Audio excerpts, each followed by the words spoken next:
Hello and welcome to another episode of Book Journey Mentor Uncut. Really excited to introduce my next guest to you. But first of all, who am I and what is this show all about? So my name is Daniela Bleckner. I'm an author, book journey mentor, founder of a company called Conscious Dreams Publishing. We work with authors from all over the world to help them to get their powerful messages and stories out there in the form of professional books. Over the last 4 years, it was our anniversary yesterday, we have published over 77 books. I'm absolutely passionate about giving unseen, unheard authors a platform to get their powerful messages and stories out there so that they can educate, inspire, and empower the generations to come. So Book Journey Mentor Uncut is really the platform that offers authors, especially new authors, up-and-coming authors, some and established authors, an opportunity to share a bit about their book journey, whether they've been published through Conscious Dreams Publishing or not. The common ground they have is they're all empowering stories. Hello, if you're coming on, please tap the screen, show us some love, invite some people, tell your followers we're live. We've got an amazing guest today. It's also a platform where I interview experts in their field to give you a little bit of an insight into the behind the scenes of actually publishing and distributing a book, because there's so many factors, as our lovely guest knows, that go into actually publishing a book. So without any further ado, I want to introduce the amazing debut author, Maria Mitchell, who is a community, tell me the title again, it was a new title, community consultant. Wellbeing consultant. That's it, a community wellbeing consultant and overall amazing person whose book is coming out on the 11th of May, From Wedding Rings to Imperfect Dreams, which is all about, it's a very moving memoir based on her beautiful husband Tyrone, who sadly passed away, and she just shares her story. I'm going to let her have this platform to share her story, and please do welcome her in today. Thank you. Thank you. Hey. So Maria, first question, how does it feel? I know your book isn't out yet, but you've obviously got the proof copy right now in your hands as well. How does it feel to be a published author? That's a very big question. So many feelings and emotions. I'm excited. I'm so excited that it's finally here. It's finally in my hands. I've been telling you, Daddy, that over time I'm just ready for it to be out. A part of me is over it. It's been such a long journey, and so much has been going on behind the scenes that I'm just ready for it just to be out in the world now. So I'm excited. But once the 11th comes, I feel like I can kind of rest once it's out. Yes, amazing. Thank you. Obviously, this is about the loss of your husband. It starts from when you first met, all the way up until present, until obviously he passes away. And what I love about your book is that you also give a lot of advice to women, or people who've lost loved ones, as well as people who are supporting others who've lost loved ones, which I think is absolutely beautiful. Let's talk about Tyrone, who this book is in honor of. So I know that in your book you said that you met him through a friend of a friend. So tell us about that first meeting. Yes, that was in 2000, I believe, and 12. I had a friend who was dating a friend of mine. So she was in a new relationship. And from what I recall, she brought him to church one day, and we just became a group of friends, quite a few of us. And I remember her and her partner and Tyrone and I used to hang out quite a bit together. It's like a foursome. And then it just happened that myself and Tyrone just exchanged numbers. Literally, as I'm speaking, I can remember it all happening. We exchanged numbers, and then we would have our own personal conversations outside of the group. And then it developed to just more than friendship. Very quickly we went from just being friends to actually speaking about the possibility of us. We were speaking about a possible future, but without putting our names in it. And then I remember, I think it was like the 30th or 31st of October, 2012. We literally said, I guess we're dating now. He took me to a taekwondo session. Because he was he took me into a taekwondo session. I did training with him and his people, and then we got back and we were like, yeah, let's make it official. So from the 31st of October 2012, we started dating. Beautiful. You speak so highly of Tyrone, and when I read it, it just pray that every single person has that sort of relationship, you know. So tell me some of the things that you loved about Tyrone, or you love about Tyrone. What Yes. drew you to him? There's so many things that I loved about Tyrone. His laugh. For those people that are watching that actually knew Tyrone and I, he had this gigantic laugh that I speak about in the book, where it's like a it was so loud and it was so inappropriate. And he would laugh at the most inappropriate times. So like in the middle of the service, when our pastor just said something that, you know, people would giggle, but Tyrone would just laugh. And at times I felt like he did it on purpose. Like it was quite irritating. I would look at him and I'd be like, oh, I'm sorry.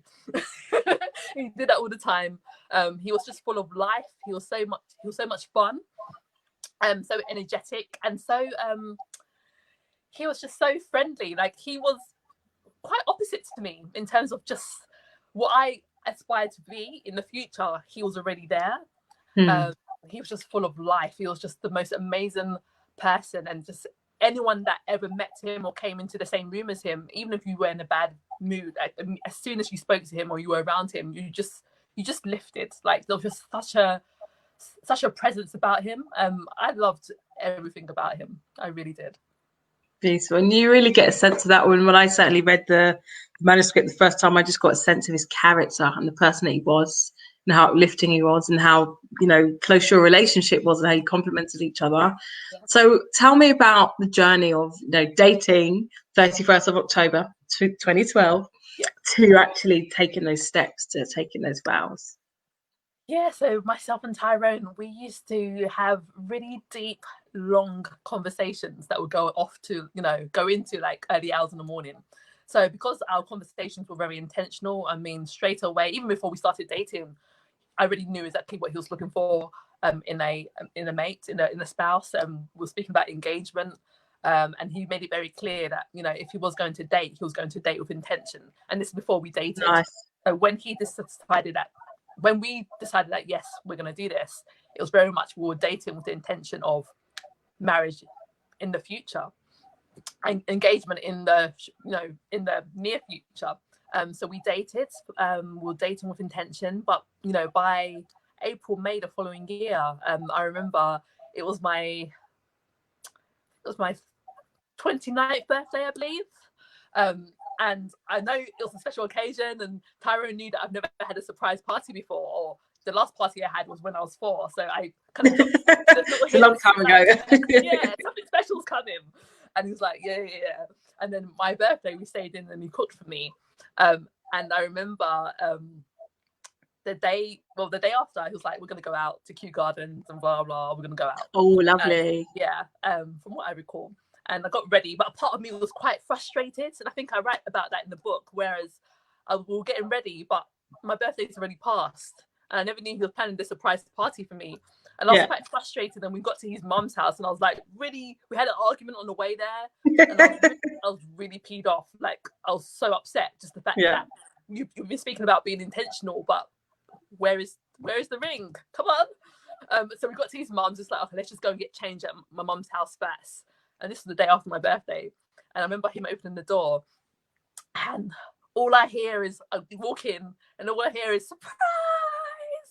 And I walk in with just so many friends and family and loved ones. And I had arranged. I'm so sorry. I just not. Yeah. He arranged a surprise birthday party for me. And in the party, I remember just turning my back to him and then turning back to him, and he was on his knee. And he proposed to me. I was so shocked. I felt so humbled. I felt so stupid for arguing with him and causing trouble. And yeah, Tyrone proposed to me at my surprise birthday party. And as we were dancing, we were doing like a slow dance in the middle of the room. And as we were dancing, he was like, how do you feel about getting married in August? And that was 13 your birthday's in May, isn't it? Yes, it was 13 weeks. And I was just like, wow. Yeah, let's do this. And so at a party, we announced to everyone, oh, by the way, we're getting married in August. Pray for us. Wow. That was the journey. It happened really quickly. Wow, that definitely just sounds like a real beautiful fairy story, doesn't it? So how important was it for you to find someone who was intentional, and how did he sort of appear to be different from others in that Yeah, sense? but If I I'm just mean, stopping for a second, just to make sure, if you are watching, please do say hello, because I can't find us on Facebook, I don't think. So I'm just going to bear with me while I just tap in to see if I can make sure we are live. Yes, perfect. I do want to tag you in, Maria, so that I know that your followers want to come in and watch as well, but I just didn't want to cut you while we're no speaking. But problem. I really do want to make sure that your lovely friends and family who are looking forward to this interview can see. So it's on your page. Perfect. And if you're watching, just say hello. Please do just let us know where you're watching from. Feel free to ask any questions. Engagement is really a big part of the show. There we go. Perfect. We're ready. Awesome, Yeah, thank sorry. you. So in terms of Tyrone being, why was it so important that Tyrone was intentional? Up to that point, as a young lady, I've had a number of, interactions and a number of relationships. And, growing up as a young lady, what's not so common is a man that is intentional, that knows what he wants, and not just in his speech and the words that he used, but just in his actions. He backed up his words by his actions. So even before we started dating, I love the fact that Tyrone was saying, I'm going to jump into a relationship quickly, that I'm a man that knows exactly what I want, and I'll be able to differentiate Lovely. even good women. I'll be able to identify the right good woman for me. So when he made that decision, I loved it, because I felt prized. Yeah. I felt like he wanted to be intentional with marriage and with the relationship, and we were speaking about purpose and speaking about a family, and everything that Tyrone said he was going to do, everything that he promised, everything that he spoke, he backed it with his actions. And he was just so honorable and respectful of who I was. He carried me and cherished me, and he protected me. I think that's one thing that I love maybe the most about him, besides his laugh, just how protected and safe I felt with him throughout the whole journey. Yeah. That's beautiful. Thank you. Hi, Janessa. Janessa says hello. Nice to see you. Hey. And that's, I think, is a really important feeling, isn't it, for a woman anyway, to feel safe, to feel protected, to feel loved, and to feel that there is intention behind and purpose behind this relationship. That's absolutely beautiful. I wanted to show the cover for your book. Can you tell? There you go. So this is all sort of by Maria's design. So tell us a little bit about not so much the process of creating the book cover, but because we know there was a lot of back and forth there. But tell us a little bit about your vision for this design. Yeah, when it was time to, when you shared with me that it was time to start thinking about the cover, initially a while ago, I had an image of just having one wedding picture. I knew it was always going to be myself and Tyrone. But over time, I started to think about it, and I had like a photo strip in my mind, and I was like, rather than just having one picture, why not have as many pictures as I can fit on a page? And the reason why I was very intentional with choosing and selecting wedding pictures, because as a widow, over the last 5 years, it's been interesting. There's been a large part of me, and a part of conversations that I've had and interactions that I've had, where it's like, Tyrone is no longer here now, so why are you speaking about him? Or Tyrone is no longer here now, so why do you speak so boldly and proudly about him as still being part of your journey? And for me, I always expressed in my memoir that I wouldn't be the woman I am today if I didn't marry Tyrone. I wouldn't. It just wouldn't happen. What would I be speaking about at the very least? So for me, Tyrone, although he's no longer here, his life and his legacy has to live on. And Tyrone was such a intentional, purpose-minded man. I wanted to celebrate what we had. It's no longer now. It's no longer here. But I really wanted to celebrate him. We'll go on about it, but Tyrone's words, and Tyrone is in the pages of this memoir. And so for me, I am not ashamed of that part of my life. I'm not ashamed of that part of my journey. I celebrate it. and I will always celebrate it. So having our wedding pictures was really like a celebration of from wedding rings to imperfect dreams. But that journey was with this one man, and then he played a part in, you know, the beginning of the journey from wedding rings, but he's also played a part in my journey now. And as his, you know, as the widow, although he's no longer here, all I can do is just honor and celebrate the man that he was. So I was very intentional about having those pictures on the front cover, just to celebrate who he was, but to also celebrate who we were as well as a couple. Yeah, lovely. I definitely get a sense of that. As when I read this book, it's like, number one, I felt like I knew Tyrone, and I knew you at that period of time because it's so perfectly described. And also, it's, for me reading this, it's a real celebration and honor of this person and what you had. That comes across really strongly. So I love that you say that Tyrone was really a huge part of your growth, and it doesn't just stop, you know, when the relationship ends or somebody passes on. How has he impacted your life right now? And how is he impacting your life? In terms of the journey you're referring to, I have. You're just the person you are, because you said you wouldn't be the person you are without him. So just tell us a little bit about that. Yeah, that growth. Just in terms of, I would say the first time I really felt like true love in a relationship and felt protected was by Tyrone. I really believe that kind of through him, I learned what love was meant to look like. I felt love in terms of that romantic love. I really felt it for the first time. So I wouldn't be the woman so full of love if I didn't marry Tyrone. Tyrone taught me what love should be. He taught me what a beautiful marriage was. He taught me how a woman should be treated. So even though he's no longer here, I am a widow, but I've transitioned into this next part of my journey, knowing what true love is. And it's really shaped me in terms of, you know, even the conversations that myself and Tyrone had, the faith that we stood on, our trust in God, even just our journey together, even through, you know, him being diagnosed and passing away. It really built me to be a very resilient person. My capacity has increased. There's been times when I know that, you know, Tyrone's no longer here physically, but I know that he is so proud of me.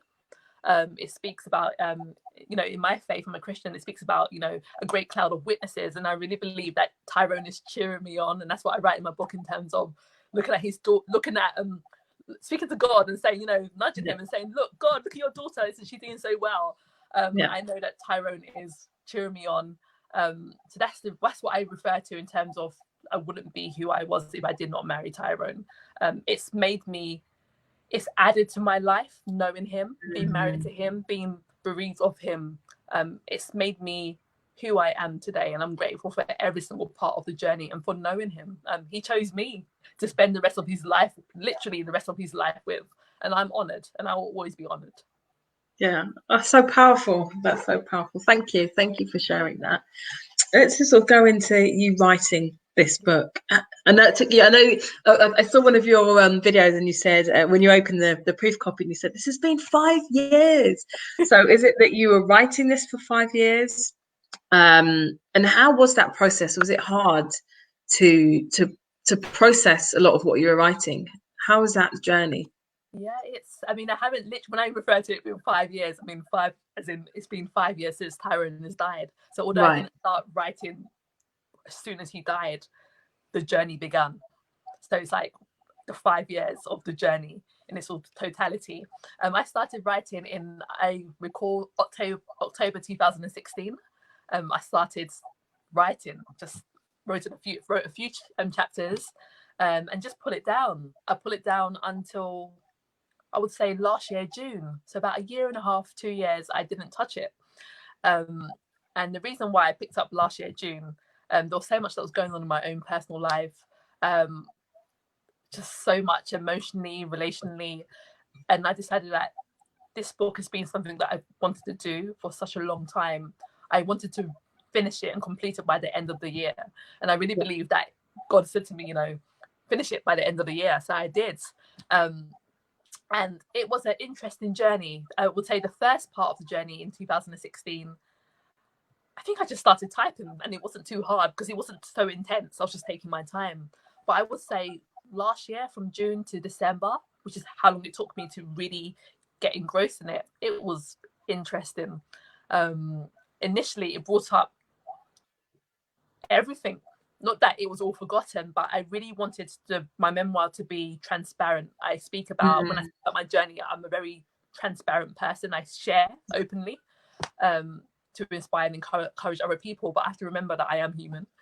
So for me, writing this book, I wanted it to be really relatable. I wanted it to be really intimate and transparent. So I had to allow myself to go there to all of those memories.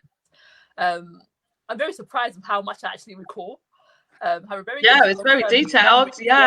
Very detailed. And through going back and kind of remembering, it was hard. It was hard to write. There were tears in my room. But I was encouraged to just carry on. And I kind of allowed myself to feel. I allowed myself to process anything that wasn't processed. Allowed myself to celebrate. I would literally go out after I finished writing and buy myself a cake or a glass or a bottle of wine, or do something to say, well done, Maria. Yeah. So it was hard, but I knew there was a purpose behind it. So I kept on going.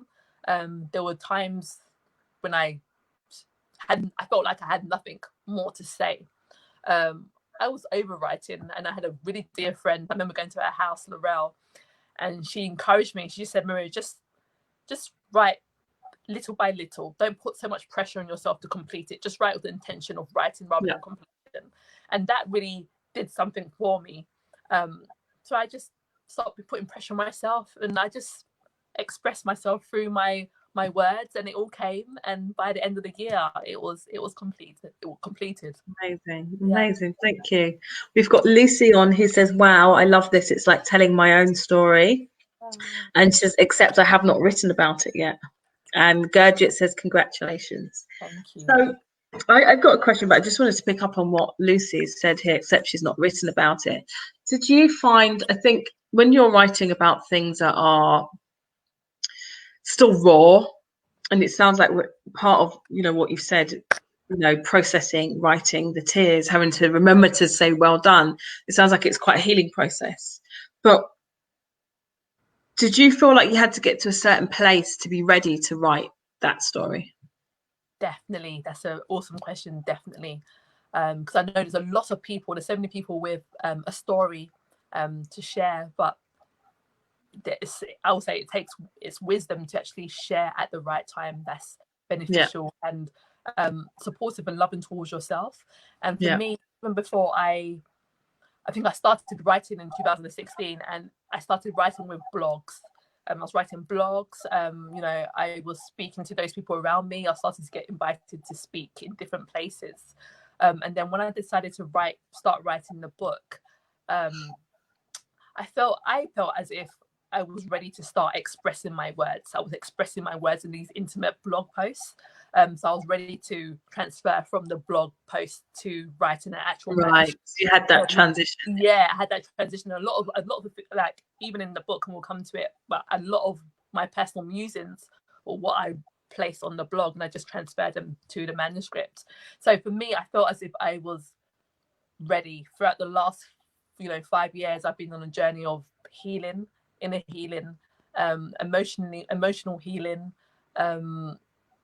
It's been a journey, but I felt as if I was strong and resilient enough that if I was able to express my journey verbally and via the blog, then I felt encouraged enough to actually start writing the book. But I'm someone that's I'm very present with myself. I have a great self-awareness.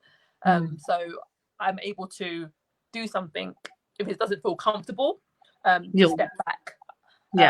And to show that loving kindness towards myself. I always try to be in a place of just showing love and compassion towards myself. And I'm very aware of when I'm not doing it. So I was very aware And that's the whole well done, Maria, you're doing so well, I'm so proud of you. Yeah. That's Not forcing yourself to get everything out there and I've got to get this chapter done. Yeah. No, there was no pressure, and I had no structure in terms of what I was going to write. It's very much, I knew that I wanted to share and express my journey more than what I normally express on different platforms, and just how it turned out to be it wasn't planned. Yeah. Oh, you're amazing. Isn't she amazing? If you're watching, #amazing. So you speak a lot about your faith in this book, and I think it's definitely something that's really saw you through. It's obvious, it sees you through. At the back we've put a beautiful read full of hope, love, perseverance and faith, reminding us that even in our darkest moments there is light along our paths. So talk to us a little bit about the faith that you and Tyrone had and how it really helped you through. Yes, so myself and Tyrone met in a church, so we were Christians, and we really, that was the core or the most important part of our relationship. Everything we did, in terms of just our faith, just day to day, in terms of our work in the community and in the church, was all around our faith, and that's an integral part. When Tyrone was ill, when Tyrone was diagnosed, as a couple and as a community and as a church, we prayed and we believed that Tyrone was going to live. We prayed for healing and we prayed that he was going to live. And so our faith was really put to the test. And irrespective of how things went and what kind of presented itself, we still carried on believing. We still had that faith in God. So when Tyrone passed, and I share this in my book, I don't know where it came from, but I expressed my faith in the declaration that God is still faithful. And I really believe that certain words or certain expressions that I shared in the beginning of the journey, it really set me up for what was to come. There's times when, life has hit. There's times along the last 5 years when I have been, a lot of people believe that, when you're bereaved of a loved one, you're bereaved and the person dies, you bury them, and you have the funeral and that's it. But there's so much more that comes. So many triggers, so many secondary losses. So over the journey, I've had to really anchor myself in my faith. And there's many times that even when I've been in the darkest of places, the words come back to me, but Maria, you said that I'm faithful, but Maria, you said that you believe in me. And Maria, you said that you wanted to carry on. Maria, you said that you wanted to serve other people in the community. So that only, I know for me, the only reason why I've been able to go on like this and be so resilient, and not just being so resilient and just been able to embrace life, but I'm also able to share in the hopes of inspiring and empowering other people, is because of my faith. It is the key anchor. And the fact that I also, in my work and my experiences, I get to use my experiences and train as a bereavement supporter. That's a lot to be able to imagine. To hold space for someone else who's gone through something similar. That's because of my faith, definitely. Yeah, that's beautiful. Thank you. What we didn't say, and we could just speak about it very briefly, is that there's obviously a period between the diagnosis of cancer and then him finally passing away. What was that journey like? It was quite a short journey. Yeah. How did you, because I know you speak a lot about how you don't want to tell everyone what's in the book, but how your faith really bound you together in that time. But how was that for you? Yes, so Tyrone had symptoms up to the point of diagnosis, but when he was eventually diagnosed, it happened so much. So in terms of chemotherapy, going on chemotherapy within a couple of days of being admitted to the hospital. So it was very real. And they put him on chemotherapy, and we, again, like I said, we were still believing, but there were so many changes to him, to myself, to my responsibilities, to just day-to-day life. My husband was now in the hospital, to work as well, to our relationship. There were so many changes, and from diagnosis to him passing, it was 16 weeks. It was 4 months. It was very short, and it was very intense. And I do remember at that moment, I look back and I I'm amazed by the fact that I never got ill, as in like a cold. I never got ill. I was strong enough to be there for him. That was definitely not my doing. I don't remember, having a headache. It's like I just went into kind of just intense wife mode and just wanting to care and protect and really protect and honor my husband, but also the family that we spoke about, the family that we discussed and we hoped for in the future. So for me, I had to do all I could to love him, to protect us, and to honor us and our future. And I just kept going. I had amazing people, family and friends, and the church that were around us. So I just kept going and kept going and kept going.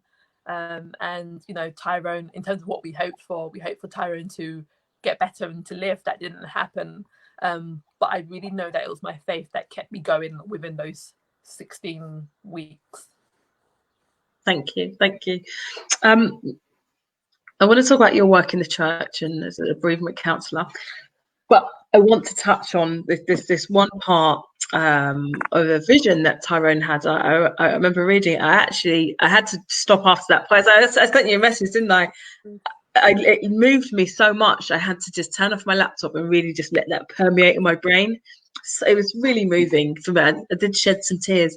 So can you just share that a little bit with the audience? But what was that? What was his vision and what did it mean?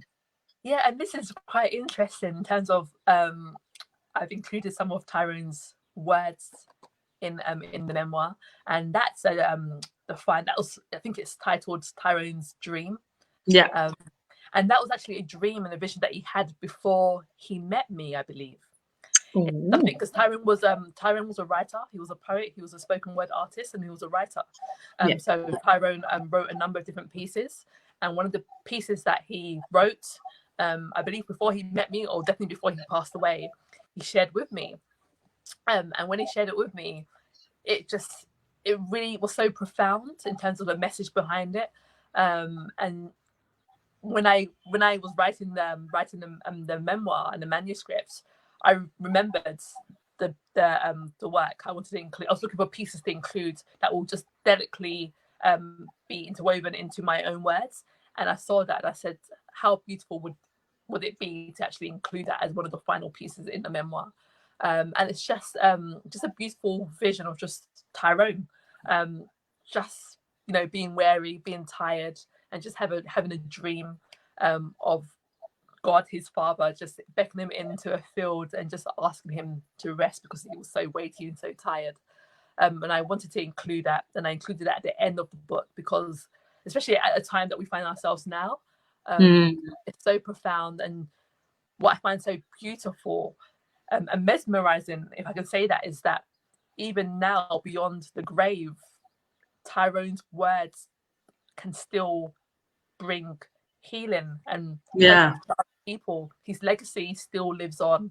So that's the reason why I included it in the memoir. Well, it definitely did. And if you buy this book, which you definitely should, I please read that dream. It's amazing. We'll read all of it, but you'll be very touched. Touched by it. Tyrone's like, yeah, Daddy, you said it right. Yes, come on, Tyrone's dream. No, I mean the whole book is beautiful, but I just remember at that point, I can't remember the exact part, but something just struck me. It was so profound. I was like, wow, this is just amazing.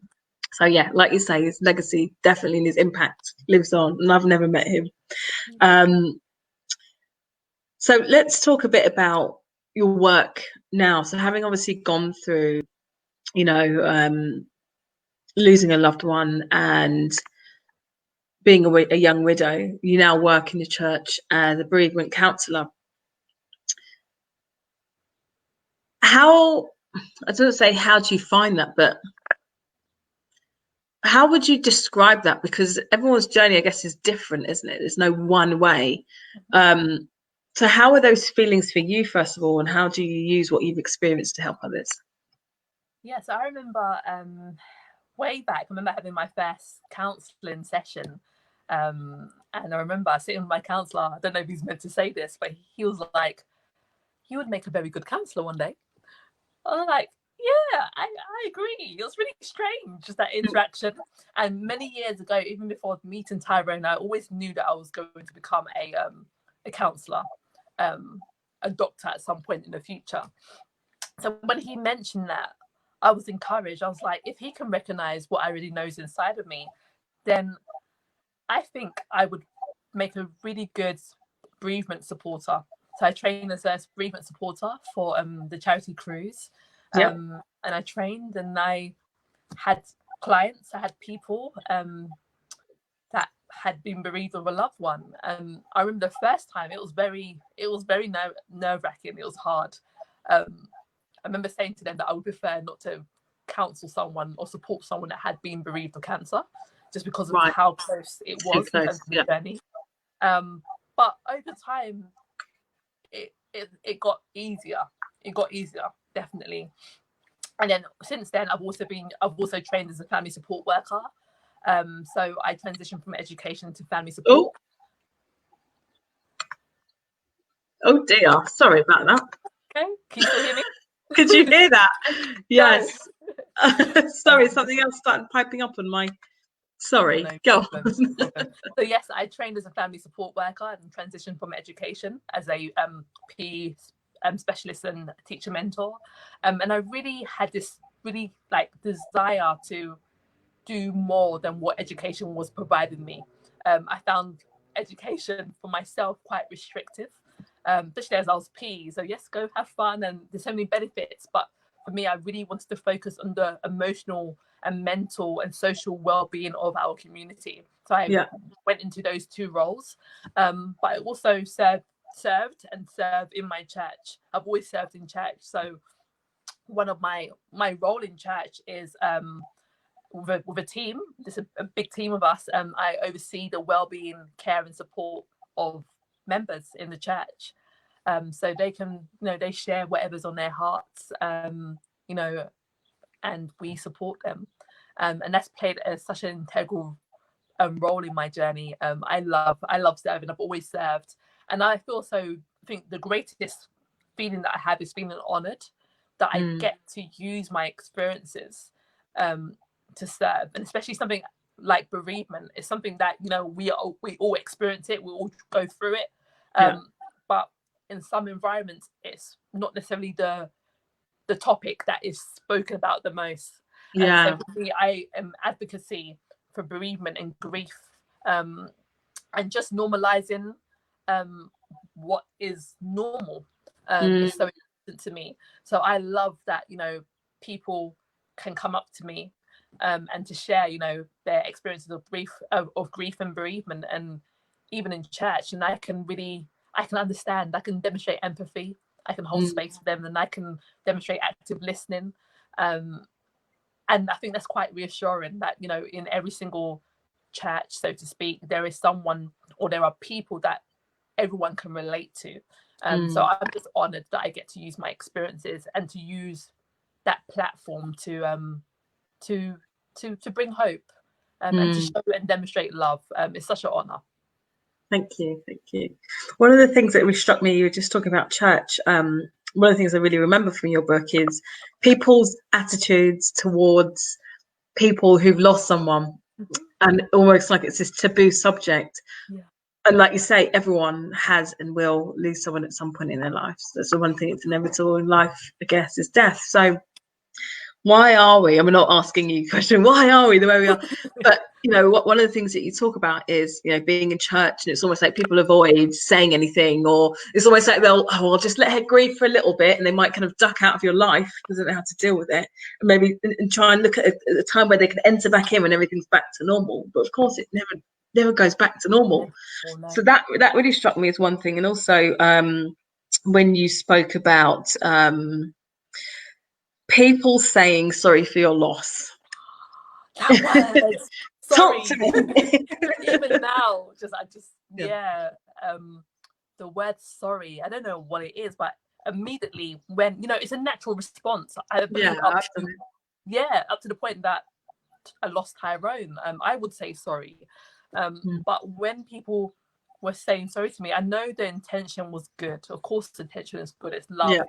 But for me, from my personal experience, I felt as if, and this is the initial stages of my my journey as a new widow, I felt people were saying it as the easiest thing to say. You know, that's the first thing that pops into their heads. Yeah. So they said it because they felt the need to say something.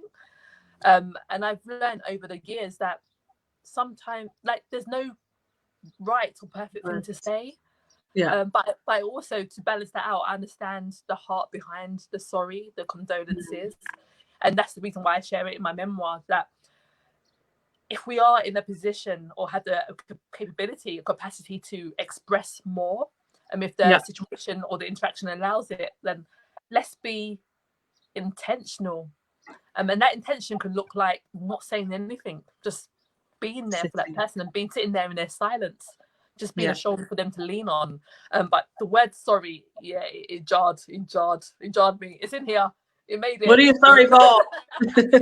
I get it.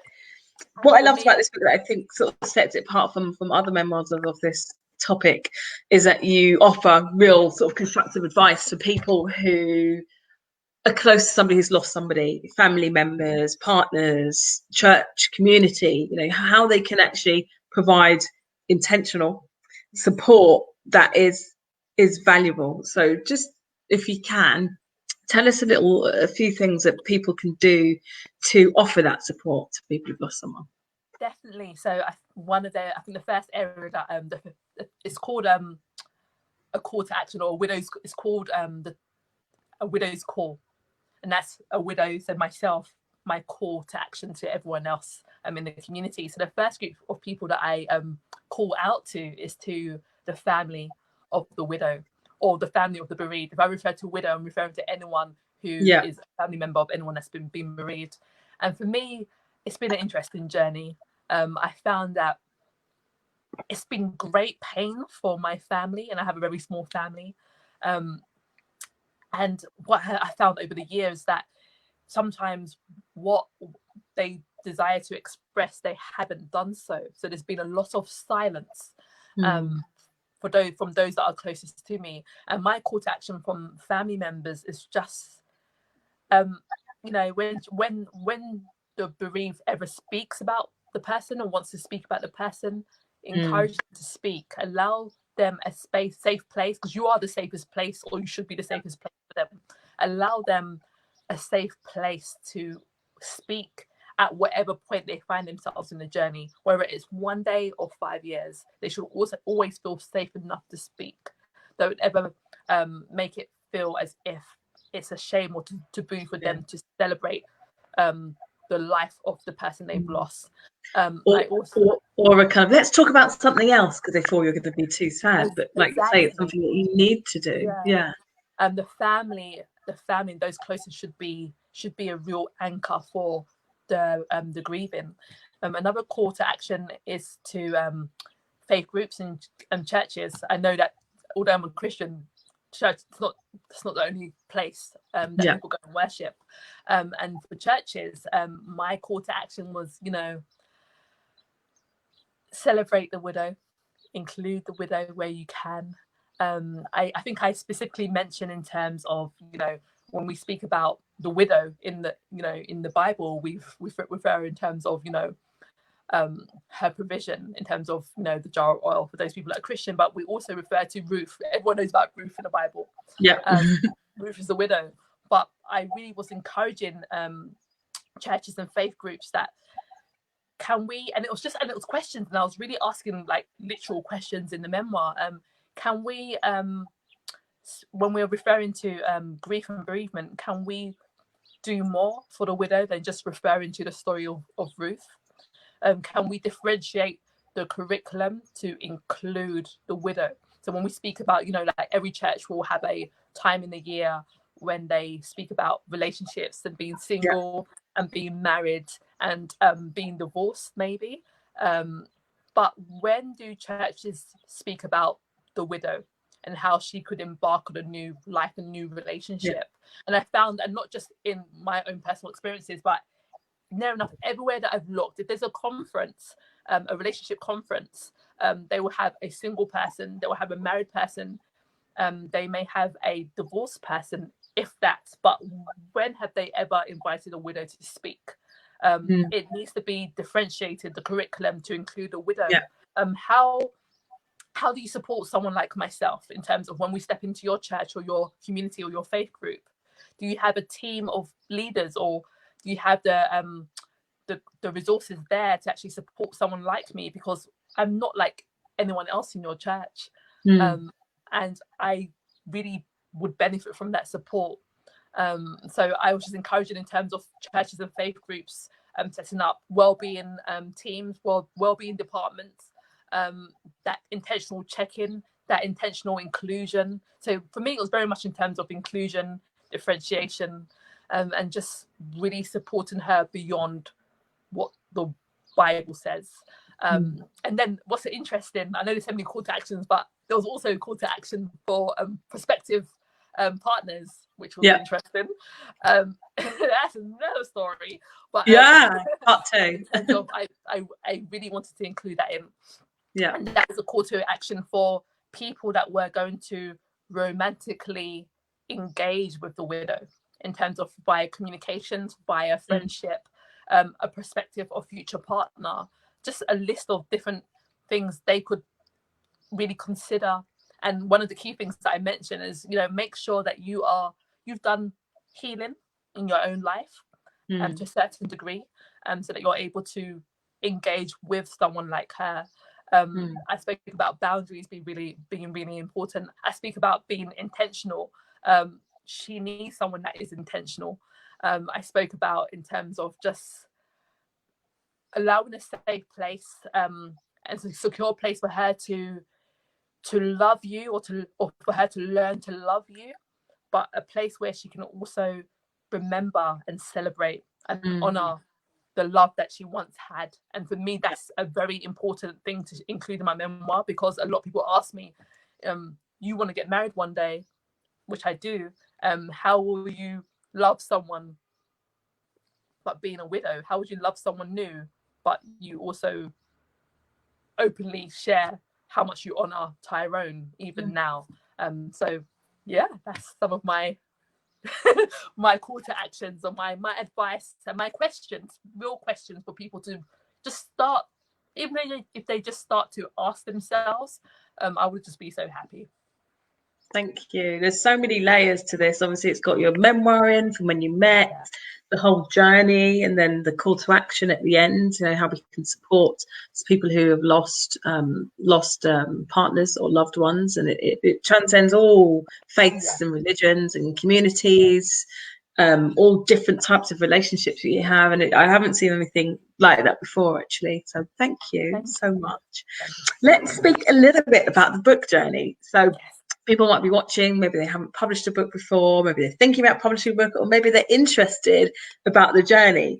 So obviously we have this beautiful book here, and we were just saying earlier that nobody really understands, unless they published a book, nobody really understands, you can't see it, the work, the journey that goes into it. We've done it. So tell me, what's been the most rewarding, and what's been challenging? Just talk to us about the journey a little bit. The most rewarding, do you know what? I'll start off with I became aware of Conscious Streams publishing quite a few years ago. I remember coming across maybe like a post, many years ago, probably 2016. Oh my gosh! And I never reached out, but I screenshotted Facebook a post that you put up, and I parked you as someone that I would love to connect with for this book. So what I think has meant the most to me on this journey is having a publisher that listened and that accepted my journey without changing my story and changing my expression. That was the most important thing to me, because I speak about so much, and one thing that I speak about is my faith, and I know it's just so many things around that, but I really needed someone, or desired for someone to accept my words just as it is. And you did that. That for me was the most important part of this journey. You really did that, and it wouldn't be what it is if I didn't work with you guys. So thank you so much. Thank you. Oh. You're welcome. In terms of the journey, it's been, I felt initially as if the writing journey was hard, processing, experiencing, but it was just me by myself in my little room or my little coffee shop. I thought that was hard, and then I released it, and then we had loads of different people working on different parts. And for me, I'm someone that's very ordered. I like things to be a certain way. And this journey has really revealed to me that I have a lot of issues. But besides that, no, not at all. Just learning to trust other people with things that are important to me. Even just last week, you're like, and that's been, that's something that I've, over the many years I've struggled with. Just letting things go and just trusting people. So it's been quite an interesting journey, just working with different people, and different people have worked on different parts of the book, and there's been a to and fro, and I'm someone that I like things to be done now. And that's not realistic. It's really just not realistic. So I would say I've learned the most about myself, to be honest. It's taught me so much about myself.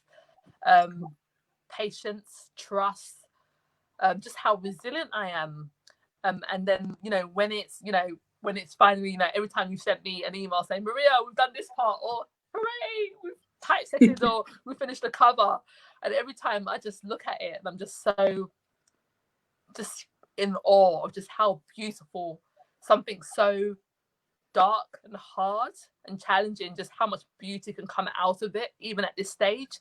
And I remember receiving this, I remember just holding it and just walking around my house like that, my cereal bowl. I had a book, and I was like, no. I think I slept. It was on my bed, like on the pillow, yeah. The pillow, like the baby. But I'm so proud of myself, and so proud that I was able to share this, and not just for share my journey, but I just know that it will be such a powerful tool to help other people. And like you said, it transcends race, religion, communities. I really believe that it will bless so many people. So I'm just so proud. I think that's the feeling. I feel so honored and so proud that this is here. Wow, that's so interesting. You learn things. Every book journey is different, in terms of what the outcome is physically, in terms of the product, the book, but it's also a journey, personal journey as well, isn't it? That's amazing. You could write a book about the journey. Oh my God, yes. That's the next one, yeah. So what is next for Maria? Are you going to be speaking anywhere? Because I see you as a speaker. I am. That's something that I've been doing and something that I want to do more of. So in terms of the speaking, I want the speaking to come as part of the consultancy. So the next stage for Maria is going into full-time consultancy. So we're going to focus for mental, emotional, social and relational health and well-being. So that will look like delivering one-to-one sessions, or delivering small groups or bereavement workshops in schools. I'm looking to be invited to speak in small groups and small businesses. I want to really be an advocate for emotional well-being. I want everyone in the community to be able to, as a company and organization, to have the correct tools and the right tools that should support people like myself, especially when we all go back to work. There is a need for people like me. But yes, I see myself speaking all over the world, speaking to every type and every group of people. I'm looking forward to doing workshops. I'm really looking forward to being a consultant that organizations can draw on because of my expertise. I'm someone that has expertise in education, social care, family support, in faith groups as well. So that is the plan. There may be more books in the future, not right now. Yeah, you've had your first baby. Give it time. Yeah, I'm excited for this is the tool, and I really believe that this will really open doors. So I'm just happy and excited for what is to come in the near future. Thank you, Maria. You are seriously such an inspiration, so positive and just like so full of wisdom. And I love how you've used your story. And like you say, it's not just a story, it's not just a book, it's literally a tool. It's a fantastic book and it just looks beautiful. Look at that, ladies and gentlemen. If you think Maria should be a speaker, put hashtag speaker, even if you're watching on the replay. So, what I'm going to do, yeah. And if you, yeah, exactly. If you know of anybody who can benefit from Maria coming to speak, you know somebody who is going through a bereavement, this is a fantastic tool. It's a fantastic book. Do connect with Maria. How can people connect with you? Yes, I'm on Facebook. I'm also on Instagram. So my Instagram handle is Maria O Mitchell. I also am working on my website as well. So it will be mariaomitchell.com. So yes, any way that people want to connect, I am here, and I'm excited. Yeah. Lovely. And we will pop a link to the book in the comments as soon as we finish this interview, and we'll get back to any comments, whether it's live or via the replay. And if you do buy a copy of the book, please do leave a review on Amazon so other people can be recommended to read this book as well. And please also, when you leave the review on Amazon, please email your reviews. Please email them to Maria O Mitchell. To admin@mariaomitchell.com. That would be really appreciated. Love it. Are you doing a competition or? I did one on Instagram. So it was like a fun competition. So I'm thinking as we go towards the launch on the 23rd of May, which will be on Instagram. Oh no, she's gone. Oh, you're back. I heard you say which you can see on Instagram. Yeah, tell us about your launch. Can you hear me? Yes, I can hear you. Yeah. Can you hear me, Danny? I can hear you. I can't hear you. Tell us about your launch. 1 second, guys, ladies and gents. We gotta do. This is live, so we've got to do what we're gonna do. I'm gonna call her. I'm calling you. Oh no, I can't call her. I can't call you because you're on. Oh dear. Okay. I was saying, tell us about your launch. So when you come back, tell us about your launch, and then I'll just close. All right, darling. Bye. Yeah, I can. Bye. She's coming back. So, hey, tell us about your launch. Sorry about that, everyone. I hope you can hear me. Yes, sorry about that, everyone. Technical issues. Yes, so my launch will be on the Saturday, the 23rd of May. It will be at 5 p.m. and it will be on Instagram Live. I'm hoping to record it somehow. I am planning to have competitions leading up to the launch. So I have one currently on my Instagram. And yes, I'll be doing a number of fun competitions. And yeah, any way that you're able to connect, please do connect. I would love to hear from you. Lovely. Thank you everybody for watching. It's been amazing. Any questions, we will go back and answer them. I have been Daniela Breckner, interviewing the awesome and amazing Maria Mitchell. She can't hear me. So join us next week where I'll be interviewing the awesome and amazing Dilys Silla, who has written a book called Not This Widow, following the same theme of losing her husband last year. January 2019, and she published the book on the day of his anniversary. Awesome and amazing, formidable lady, such great strength and wisdom, much like Maria. So I look forward to seeing you next week, Wednesday, 7 p.m. GMT, 2 p.m. EST. Have an awesome evening. Bye. Thank you, Danny. Bye-bye.